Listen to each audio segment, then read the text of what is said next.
안녕하세요. 2월의 마지막 날입니다. 다들 연휴 잘 쉬고 계신지 모르겠습니다.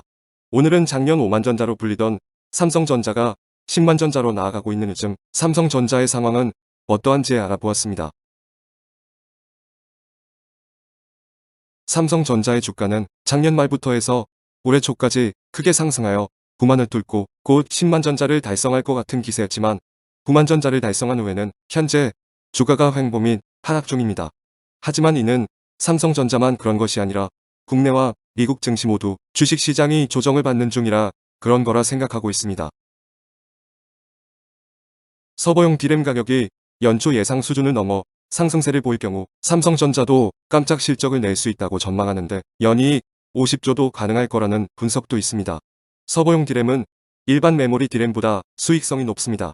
지난 2017에서 2018년 반도체 슈퍼사이클과 지난해 코로나19 상황에서 삼성전자의 역대급 실적을 이끌었던 상품이 바로 서버용 D램이라고 합니다. 다시 돌아온 이번 반도체 슈퍼사이클과 4차 산업혁명과 관련된 반도체이기 때문에 개인적으로 삼성전자라는 기업에 대한 기대가 큰 것은 사실입니다. 서버용 D램은 미국 나스닥에 상장된 대표적인 기술주 기업들의 데이터 센터 서버를 구축하는 필수적인 요소입니다. 현재 올해만 8% 넘게 상승한 상태이고 수요는 증가했는데 공급 부족까지 겹치는 바람에 올해 20%에서 최대 40%까지도 가격이 상승할 수 있다는 전망입니다. PC용 D램도 좋은 상태이기 때문에 관계자들은 서버용 D램을 포함해서 반도체의 가격 상승세가 어디까지 이어질지에 따라 삼성전자의 영업이익이 50조 원을 넘길 수 있을 거라 전망하고 있습니다. 현재 트렌드포스에 따르면 파운드리 시장 점유율은 TSMC가 56% 정도이고 삼성전자가 18% 정도로 아직까진 크게 변동이 없는 상황입니다.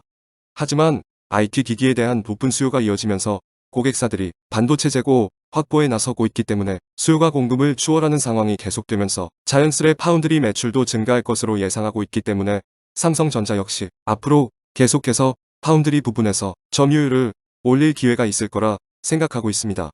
트렌드포스는 역시 삼성전자에 대해 5G 칩과 CIS, 드라이버 IC, 고성능 컴퓨팅용 반도체에 대한 높은 수요에 대응하기 위해서 삼성전자가 올해 파운드리 시설 투자 규모를 늘릴 것이라고 전망하고 있습니다.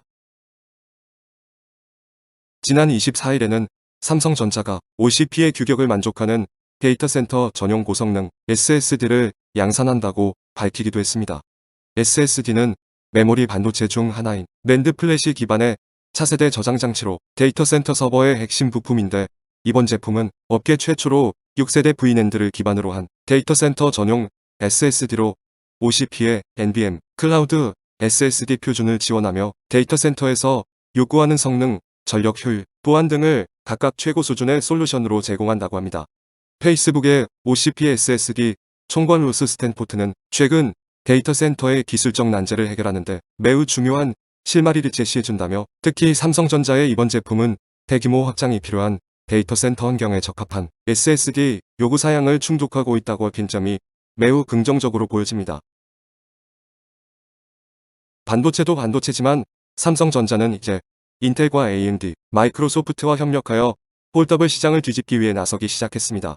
올해 3분기에 AMD 고성능 그래픽 처리 장치를 탑재한 폴더블 스마트폰을 출시할 예정이고 이후에는 인텔 중앙 처리 장치와 MS의 윈도우 운영 체제를 더한 폴더블 노트북 등도 선보일 예정이라고 합니다. 현재 기존 폴더블 폰 제품의 가격을 인하하고 무료 체험 기회를 제공하는 등 공격적인 마케팅에 나서고 있는데 폴더블 폰 시장이 커지고 경쟁이 치열해지는 만큼 주도권을 놓치지 않기 위해 노력하는 모습입니다. 삼성전자의 이 같은 고부가 제품 판매 전략은 반도체 공급 부족 현상과 더불어 올해 삼성전자 전사 실적 성장을 견인할 것으로 기대됩니다. 삼성전자의 주가가 지금 당장은 크게 변동이 없을지도 모르겠습니다. 지금은 성과를 위해 열심히 투자하고 앞으로 나아가는 중이기 때문입니다. 아마도 실적들이 눈에 보이기 시작하는 시기는 몇 달 또는 몇 년 뒤부터일지도 모르겠습니다. 그래서 현재 지금의 주가에 일희일비하지 말고 삼성전자는 아직도 앞으로가 기대되는 기업이라고 생각되는 만큼 추이를 지켜보면서 지내시길 바랍니다. 저 역시 삼성전자에 일정 부분 투자하고 있는 만큼 삼성전자가 더욱 잘 되길 바라고 있습니다. 끝으로 항상 주식 투자를 진행하실 때는 여러 가지 정보들을 참고만 하시고 본인만의 투자 가치관을 세운 다음 항상 신중한 판단으로 투자를 진행하시길 바랍니다. 주식의 성과는 결국 기업이 성장할 충분한 시간과 그 시간을 인내할 수 있는 투자자분들에게만 돌아갈 것입니다. 건전하고 올바른 투자를 바탕으로 우리 모두 경제적 자유를 얻는 그날까지 좋은 성과 보시길 바랍니다. 지금까지 시청해 주셔서 감사합니다. 다음에도 좋은 정보로 찾아뵙겠습니다.